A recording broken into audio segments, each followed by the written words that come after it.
I was born 5 years after the concentration camps closed and grew up knowing, you know, that we were not fully accepted as Americans. We weren't. And, we were considered the enemy to the point where we lost everything and were imprisoned. You don't, even though I wasn't in prison, my parents were. I am the child of prisoners. And I grew up with their sense of anxiety, humiliation, fear,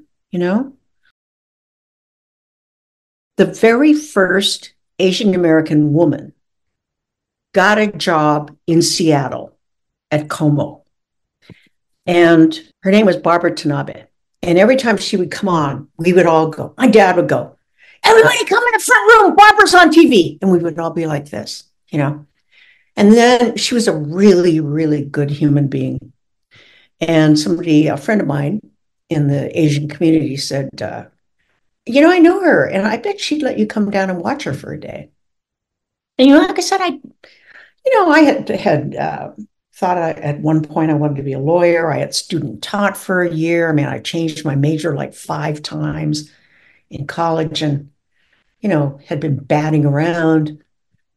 But when I walked into that newsroom, when I watched her work for a few hours, I knew that was what I wanted to do. I knew it. I knew it deep in my gut. Absolutely. But, my poor parents, it was like saying, I think I'll go to the moon. I think I'm going to be an astronaut. I don't know what I'm talking about. They had no, they didn't have the background to help me in any way except to say, you go for it, Every station had one woman or a few, and then it increased slowly. And the woman was usually blonde. And then they had one African American, but they had no Asians, even though Asians made up a significant proportion of the population in Seattle. We were not visible. We were very invisible. There were cameramen who didn't want to work with women. When I was in Seattle, and it was the middle of a drought, and they sent some of us up on the airplanes when they were first trying cloud seeding, because that was a big deal. And the cameraman sitting across from me just had his camera focused on my boobs. He had his camera focused on my breasts and was, the whole deal, right? Women know what I'm talking about. It's like, woo, and that was de rigueur. You didn't even say anything. It was just like part of the due. That was the dues you had to pay. That was the dues you had to pay. And you just had to move on. I'm not saying it was right, but in those days, you had to learn to move on from that quickly. I went around all over trying to apply for a job. Well, I had no background. I didn't major in journalism.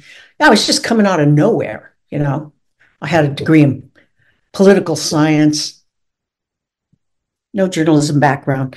I got an interview at Cairo, the CBS affiliate, and they had me interview with their human resources person. Then they had me interview with this guy who was their minority affairs reporter, and he was somehow in charge of, he was like their go-to person of color, He said, I'm going to tell you something, and if you ever repeat it, I'll tell people you lied. But they wouldn't hire another person of color in that newsroom if they were paid to. We are still, after all these years, an undercovered community. As a Japanese American, we're taught to be polite, stand in line, especially, And after they got out of camp, I think my parents just wanted to make us as American as possible.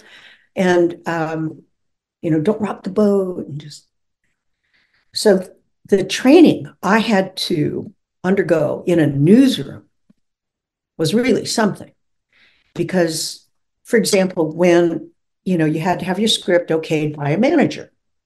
And I'd go up, and I'd be holding my little script and I'm in line. And the other reporters would just come and go, Tokuda, I'm on deadline here. And they'd push me out of the way and they'd move in front. And it took me a while to realize, hey, I'm on deadline. I'm on deadline too. So I had to learn to go, hey, I'm on deadline. I'm sure you'll get this from a lot of other women reporters. You'll get it from other women reporters of color. There was a real obligation we felt to our communities. When they started to hire more women, they started to hire more people of color in the newsroom, coverage changed. It's the only way you change coverage. They were anticipating Mount St. Helens, but the volcano that they had really been concerned about for many years was Mount Baker. I don't quite know how I did it, but I talked my way onto an expedition into Mount Baker. What I mean by into was this team of scientists from the University of Washington was going to go inside the volcano. We get helicoptered in, then a storm comes in, so we actually had to hike our way out, and we all got lost coming down out the mountain. But that was an amazing series of stories. I know that it was a big deal to break glass ceilings. I know that was. But on a personal level, I think the stories that I did that had the greatest impact were the stories on students who rise above. 75% of the students live below the federal poverty line. Most do not have parents. At 18 years of age, Damon is raising 9-year-old Lakeisha on his own. So we would ask viewers to send in money to a scholarship fund to help send them to college. The general manager said, look, we'll set aside some money for you. So if no one sends in money, you have some seed money. But people did send in money. And then they started volunteering.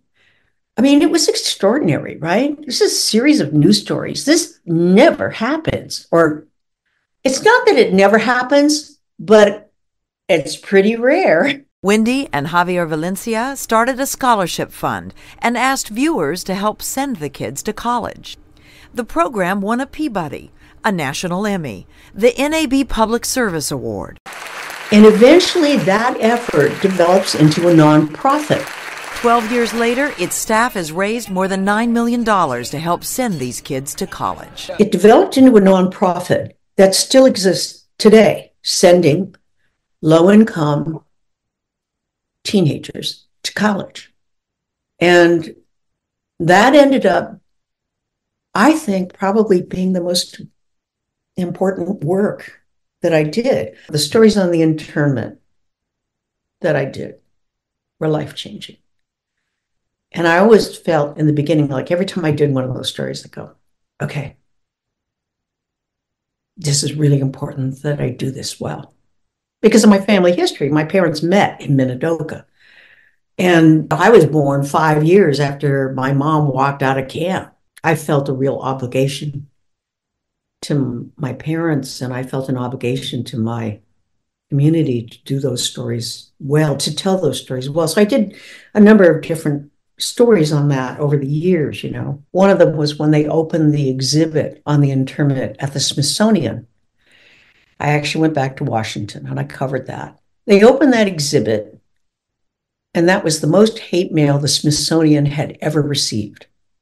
And I did a story when my mom, she had Alzheimer's at the time. My mom had Alzheimer's, but the University of Washington decided to give, not diplomas, not to give them honorary degrees, but to give them certificates.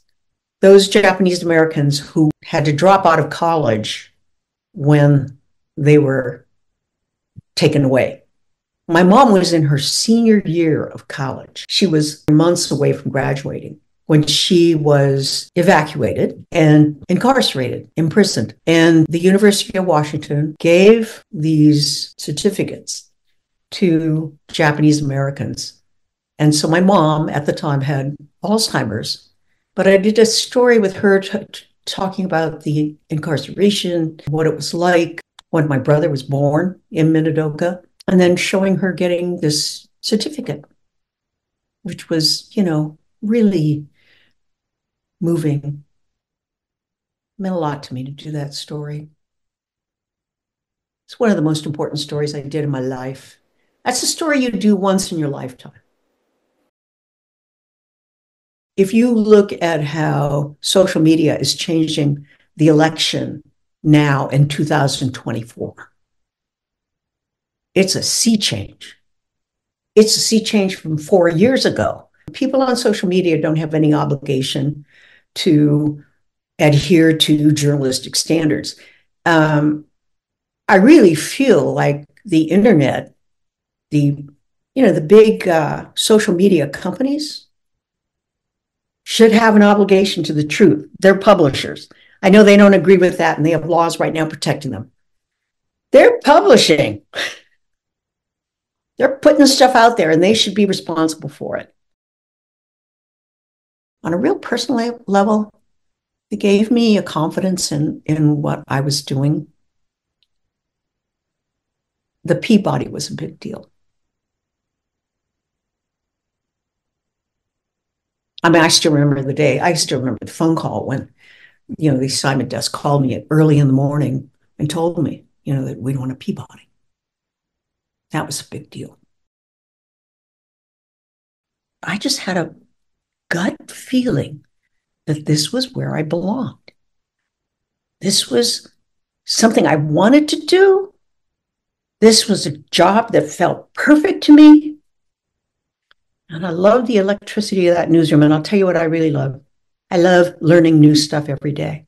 I love the research. I love asking the questions and finding answers. And I still do, even though I'm retired, Every day I wake up and I read all these newspapers, like it's still my job. I mean, it's kind of crazy, but I still act like news is my job.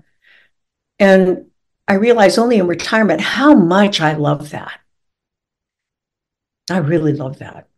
I was lucky to get a job, I was lucky to be able to do the Students Rising Above stories. I was lucky to be able to anchor with Dave McElhatton for all those years. Most enduring anchor teams in Bay Area TV history. We're back together? Yes, we get together again. Newsreel is already trying to make up its mind.